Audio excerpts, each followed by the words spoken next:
Hi guys, in this video I will show you how to deactivate or delete your Facebook account on mobile. This method works on both Android and iPhone devices. So let's get started. First of all, open Facebook application.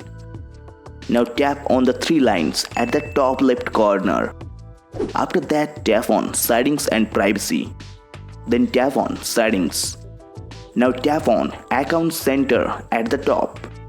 After that, tap on Manage Accounts. Then tap on Manage button from here. After that, tap on Deactivation or Deletion. Now choose an option Deactivate account for temporary use or Delete account for permanent removal. Here I will select Deactivate account. Then tap on Continue.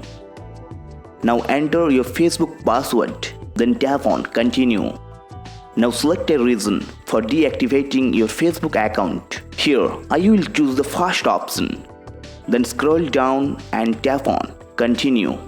Now if you don't want your account to be reactivated automatically, then tap on the drop down arrow icon from here.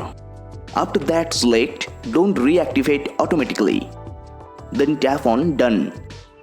After that, tap on Continue. Now if you tap on Deactivate my account, your account will be deactivated from Facebook. Okay guys, if you found this video helpful, please like the video and subscribe to the channel.